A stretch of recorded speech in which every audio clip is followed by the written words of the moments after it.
ఏపీలో వర్షాలు కురుస్తాయని వాతావరణ శాఖ తెలిపింది. ఉపరితల ఆవర్తనం ద్రోణి ప్రభావంతో ఉత్తరాంధ్రలో తేలికపాటి వర్షాలు పడనున్నట్లుగా వెల్లడించింది. 1 లేదా 2 చోట్ల భారీ వర్షాలు కురుస్తాయని పేర్కొంది. ఉరుములు మెరుపులతో కూడిన జల్లులొచ్చే ముందు ఈదురు గాలులు గంటకు 40 నుంచి 50 కిలోమీటర్ల వేగంతో వీచే అవకాశం ఉందని తెలిపింది. రాయలసీమ జిల్లాలో వేడి ఉక్కపోత వాతావరణం ఉండనుంది. నైరుతి రుతుపవనాలు ఈ నెల 19న అండమాన్ సముద్రం మీదుగా వచ్చే అవకాశం ఉందని వెల్లడించింది. వాతావరణ శాఖ సూచనలకు సంబంధించిన పూర్తి సమాచారాన్ని మా కరెస్పాండెంట్ అనిల్ అందిస్తారు విశాఖ నుంచి. అనిల్,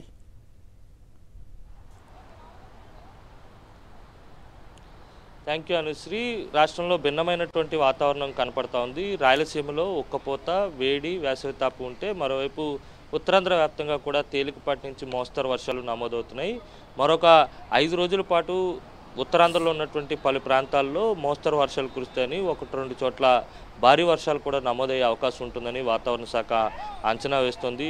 ద్రోణి ఉపరితల ఆవర్తన ప్రభావంతోనే వర్షపాతం నమోదవుతుందని వాతావరణ శాఖ చెబుతోంది. మరోవైపు చూస్తే కనుక రాయలసీమ వ్యాప్తంగా కూడా పూర్తి స్థాయిలో ఉక్కపోత వాతావరణం ఉంటుంది. సాధారణ ఉష్ణోగ్రతలు కూడా నమోదయ్యే అవకాశం ఉంటుందని వాతావరణ శాఖ చెబుతోంది.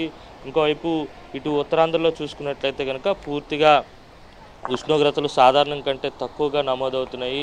చెదురుమదురు వర్షాలు కూడా పడుతూ వస్తున్నాయి. 5 రోజుల పాటు కూడా ఇదే వాతావరణం ఉండే అవకాశం ఉంటుంది. అలాగే తీరం వెంబడి గాలుల వేగం, అలాగే వర్షం కురిసే ముందు 40 నుంచి 50 కిలోమీటర్ల వేగంతో గాలులు వీచే అవకాశం ఉన్న నేపథ్యంలో పూర్తి స్థాయిలో వాతావరణ శాఖ కూడా అప్రమత్తం చేస్తున్నటువంటి పరిస్థితి, మత్స్యకారులను కూడా అప్రమత్తం చేస్తుంది. ఓవరాల్గా చూస్తే కనుక రాష్ట్ర వ్యాప్తంగా భిన్నమైనటువంటి వాతావరణ శైలి అయితే కనపడతా ఉంది. రాయలసీమలో ఉక్కపోత వాతావరణం ఉంటూనే మరోవైపు కోస్తా తీరం అలాగే ఉత్తరాంధ్ర ప్రాంతంలో వర్షపాతం నమోదయ్యే అవకాశం అయితే స్పష్టంగా కనపడతా ఉంది. నిన్న చూసుకున్నట్లయితే కనుక 4.1 సెంటీమీటర్ల వర్షపాతం నమోదైంది.